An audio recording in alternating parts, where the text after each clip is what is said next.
Bismillahirrahmanirrahim. Assalamualaikum warahmatullahi wabarakatuh. Alhamdulillahi rabbil alamin. Wassalatu wassalamu ala ashrafil anbiya'i wa mursalin Sayyidina wa maulana Muhammadin wa ala alihi wa ashabihi ajma'in. Wa qala rabbi ishrah li sadri wa yassir li amri wahlul 'uqdatam min lisani yafqahu qawli, amma ba'd. Jamaah kaum muslimin wal muslimah rahimakumullah. Pertama dan paling utama, marilah kita senantiasa panjatkan puja dan puji syukur kehadirat Allah Subhanahu wa taala, karena alhamdulillahirabbil alamin di 10 hari ketiga atau terakhir ini kita semua masih diberikan kekuatan iman, kekuatan Islam, sehingga pada kesempatan malam hari ini kita sama-sama bisa melaksanakan sholat isya dan sekaligus diteruskan dengan sholat tarawih secara berjamaah. Mudah-mudahan apa yang kita lakukan saat ini tentunya akan mendapat berkah dari Allah Subhanahu wa taala. Jamaah kaum muslimin wal muslimat rahimakumullah, ibarat suatu pertandingan, Ramadan ini oleh Allah Subhanahu wa taala mengadakan suatu pertandingan, di mana dalam pertandingan itu 10 hari pertama itu merupakan babak penyisian. Tidak heran di seluruh masjid, musola di seluruh Indonesia, tidak semuanya, hampir dari lantai atas, bawah, juga belakang full, semua hadir untuk 10 hari yang pertama. 10 hari yang kedua jamaahnya sudah mulai merosot maju.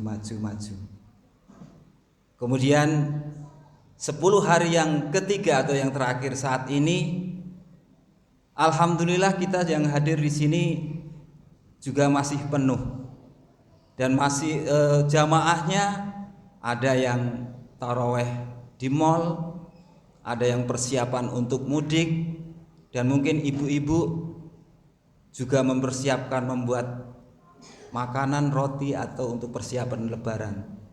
Nah, ini semua sekali lagi kita yang hadir di tempat ini, di masjid kita ini, sekali lagi mudah-mudahan kita semua nanti bisa istiqomah sampai akhir Ramadan, sehingga tentunya kita semua oleh Allah akan dicatat sebagai orang-orang yang la'allakum tatakun.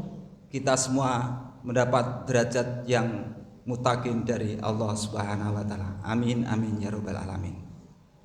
Yang kedua, salam dan sholawat marilah senantiasa kita haturkan kepada suri tauladan kita, Rasulullah Shallallahu Alaihi Wasallam, beserta keluarga, sahabat, dan juga pengikut-pengikutnya.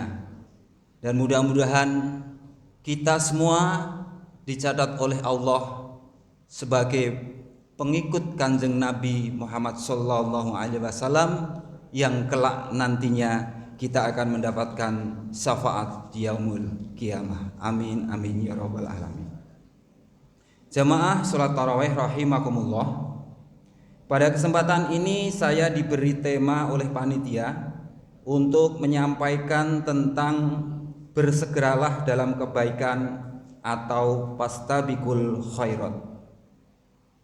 Allah Subhanahu wa taala berfirman dalam surat Al-Baqarah ayat 148 dan surat Al-Maidah ayat 48. Kedua ayat ini menyuruh kita untuk fastabiqul khairat. Jika kita renungi, paling tidak ada 6 makna fastabiqul khairat bagi kehidupan kita. Yang pertama, fastabiqul khairat memiliki hubungan yang sangat kuat terhadap peningkatan kualitas umur. Fastabiqul khairat merupakan isi, sedangkan umur merupakan wadah. Apabila umur sebagai wadah dan diisi dengan amal soleh, dengan mengantarkan kita seperti ruh dan jasad, sehingga hidup kita menjadi hidup yang sesungguhnya. Kemudian yang kedua, fastabiqul khairat merupakan antisipasi terhadap sikap spekulasi terhadap umur. Umur adalah anugerah Allah yang sangat berharga, yang harus diisi dengan fastabiqul khairat, agar jangan sampai ketika kelak di akhirat mengalami penyesalan, sebagaimana yang digambarkan oleh Allah Subhanahu wa taala dalam surat Fatir ayat 37, bahwa orang-orang yang ada di dalam neraka berteriak-teriak memohon untuk dikembalikan ke dunia agar bisa beramal lebih baik. Namun Allah Subhanahu wa taala menyatakan, bukankah telah diberikan umur yang cukup untuk berpikir dan peringatan-peringatan untuk bisa sadar. Oleh karena itu, agar tidak sampai mengalami penyesalan di akhirat kelak, maka jangan sampai berspekulasi dengan umur. Yang ketiga, fastabiqul khairat merupakan jalan menuju husnul khotimah. Manakala hidup istiqomah dalam kebaikan, maka insya Allah akhir hayat pun akan meraih derajat tertinggi di akhir hayat, yakni husnul khotimah, akhir yang baik.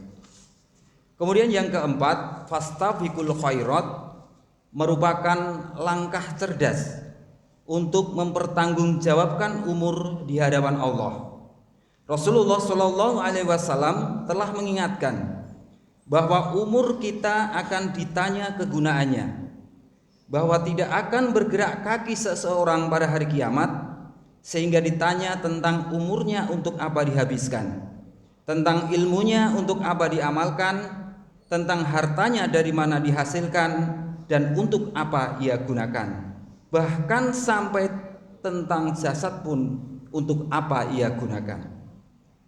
Yang kelima, fastabiqul khairat merupakan jihad menghadapi fastabiqus sayyi'at. Selama kehidupan ini akan selalu bertemu antara yang baik dengan yang batil.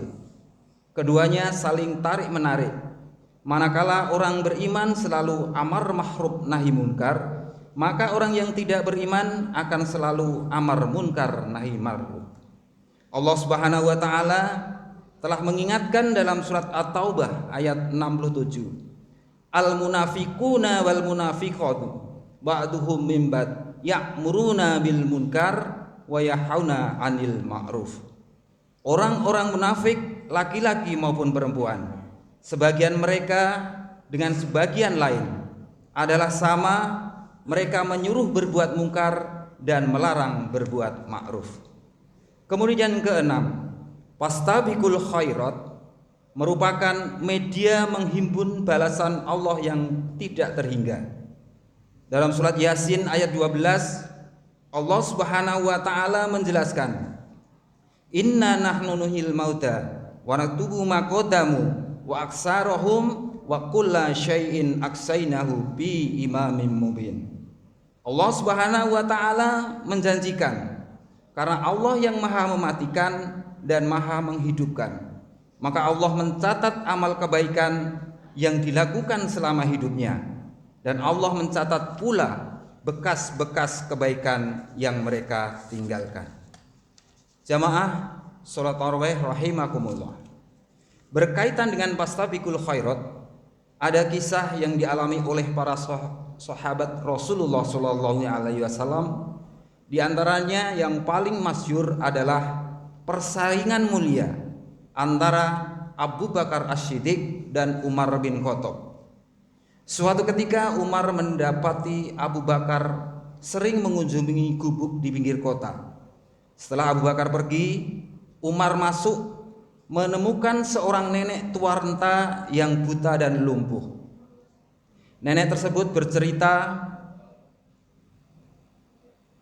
bahwa ada seorang pria yang datang setiap pagi, sering membersihkan rumah, menyiapkan makanan, dan langsung pergi tanpa menyebutkan namanya. Umar pun menangis dan berkata, "Wahai Abu Bakar, engkau telah membuat lelah khalifah setelahmu." Kisah ini menunjukkan bahwa fastabiqul khairat bukan tentang pamer, melainkan ketulusan hati yang bersegera dalam berbuat baik. Pelajaran utama yang bisa diambil tentang fastabiqul khairat, yang pertama, bersegera untuk tidak menunda berbuat baik seperti kisah Abu Bakar. Yang kedua, inisiatif aktif mencari kesempatan untuk berbuat baik tanpa menunggu perintah. Yang ketiga, kualitas bukan sekedar kuantitas, berlomba dalam keikhlasan. Kemudian yang keempat, kebaikan universal, berlomba tidak hanya dalam sholat, tetapi sedekah, membantu yang lemah, dan berakhlak mulia. Jemaah sholat tarawih rahimakumullah. 6 substansial fastabiqul khairat dan kisah sahabat Nabi ini mudah-mudahan bisa memandu kehidupan kita untuk mencapai fid dunya hasanah wabil akhirati hasanah wa qina adzabannar. Wabillahi taufiq wal hidayah.